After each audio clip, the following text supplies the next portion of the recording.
Welcome back to my channel. இன்றைக்கி நம்ம சேனலில் என்ன பார்க்க போகிறோம், நாங்கள் லஞ்ச் பாக்ஸ் ரெசிபீஸ் தான் பார்க்க போகிறோம்.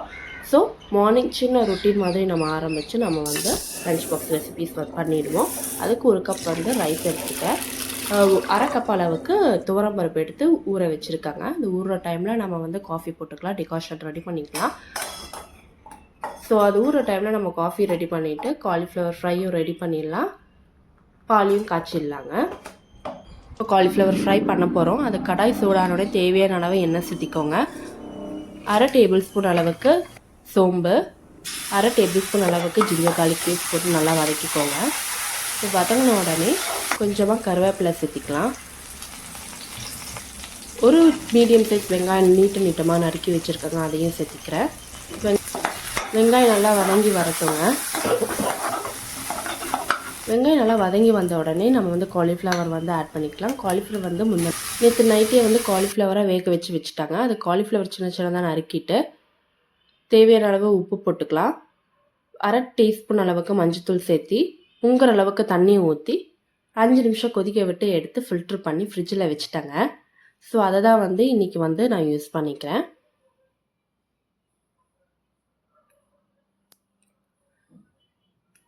ஸோ அந்த காலிஃப்ளவரையும் போட்டு நல்லா வதக்கி விட்டுக்கோங்க.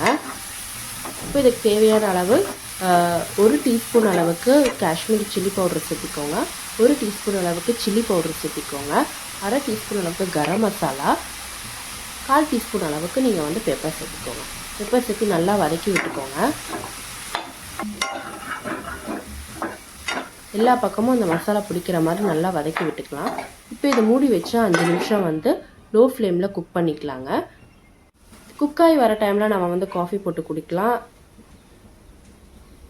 ஸோ மிச்ச வேலை பண்ணுறதுக்கு ஒரு சூப்பரான எனர்ஜியாக இருக்கும்.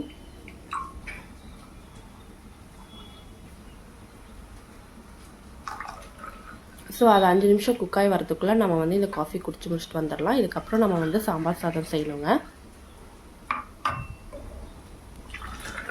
ஸோ அரிசி பருப்பு அங்கே ஊறிட்டுருக்கு. ஸோ 5 நிமிஷத்தில் நம்ம வந்து ஓப்பன் பண்ணி பார்ப்போம். இப்போ இது ஓப்பன் பண்ணி வச்சு நம்ம வந்து இன்னும் ஒரு 5 நிமிஷம் இதை வந்து வறுத்து எடுத்துக்கலாம். இப்போ தேவையான அளவு உப்பு சேர்த்திக்கிறாங்க. நீங்கள் மசாலா போடும்போது அப்பவும் சேர்த்திக்கலாம்.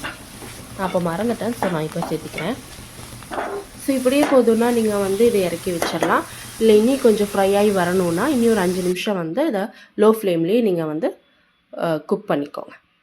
இப்போ நம்ம சாம்பார் சாதம் செஞ்சிடலாங்க. அதுக்கு குக்கரை வச்சுக்கிறேன். குக்கர் நல்லா சூடானோடனே கொஞ்சமாக எண்ணெய் சேர்த்துக்கிறேன். எண்ணெய் சூடானோடனே ஒரு பெரிய வெங்காயம் எடுத்து நீட்டாக கட் பண்ணியிருக்கேன், அதை சேர்த்துக்கிறேன். கொஞ்சமாக கருவேப்பிலை, 2 பச்சை மிளகாய் வந்து ஆட் பண்ணிக்கிறேங்க.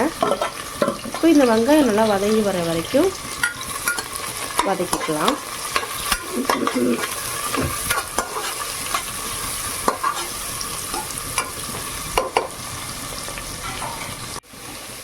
வெங்காயம் நல்லா வதங்கி வந்துருச்சுங்க. இப்போ நம்ம தக்காளி சேர்த்திக்கலாம். ஒரு மீடியம் சைஸ் தக்காளி எடுத்து நீட்டமாக கட் பண்ணியிருக்கேன், அதை சேர்த்துக்கிறேன். இப்போது தக்காளி நல்லா வதங்கட்டும். இதுக்கு சாம்பார் சாதத்துக்கு நான் முருங்கைக்காய், வாழைக்காய், கேரட் வந்து எடுத்து கட் பண்ணி வச்சுருக்கேன், அதையும் சேர்த்திக்கிறேன். இப்போ இந்த எண்ணெயிலே இந்த காயெல்லாம் நல்லா வதங்கி வரட்டுங்க.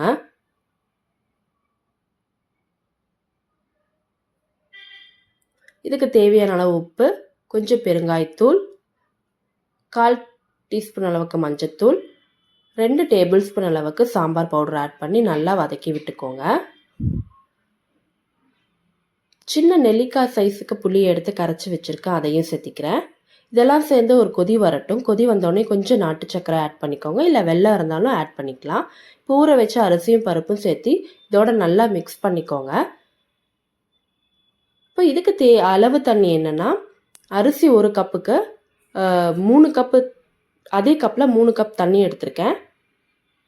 அரை கப் பருப்புக்கு வந்து 2 கப் தண்ணி ஊற்றிருக்கேன். ஸோ டோட்டலாக 5 கப்.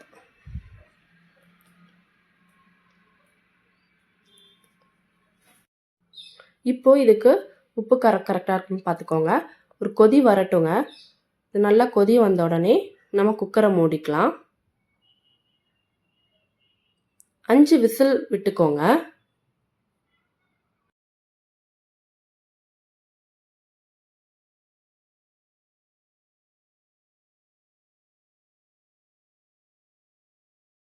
விசில் அடங்கின பிறகு நம்ம தாளிப்புக்கு ரெடி பண்ணிக்கலாம். அது கொஞ்சமாக 1 டீஸ்பூன் அளவுக்கு நெய், கொஞ்சம் எண்ணெய் சேர்த்திக்கிறேன்.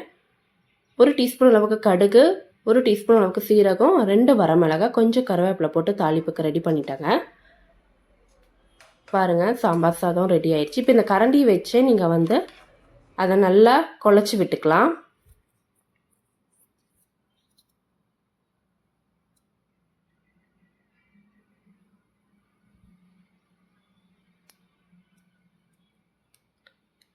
இப்போ நம்ம தாளிப்பு ரெடி பண்ணியிருந்தாலே அதையும் சேர்த்திக்கலாம். சேர்த்தி நல்லா அந்த நெய்யோட மிக்ஸ் பண்ணிக்கலாங்க. அவ்வளோதாங்க, சாம்பார் சாதம் ரெடி. கடைசியில் கொத்தமல்லி இலை போட்டுக்கோங்க. ஸோ சிம்பிளான lunch box recipes ready. Cauliflower ஃப்ரையும் சாம்பார் சாதமும் நீங்களும் ட்ரை பண்ணி பாருங்கள் ஃப்ரெண்ட்ஸ். தேங்க்யூ ஃபார் வாட்சிங். அடுத்த வீடியோவில் பார்ப்போம்.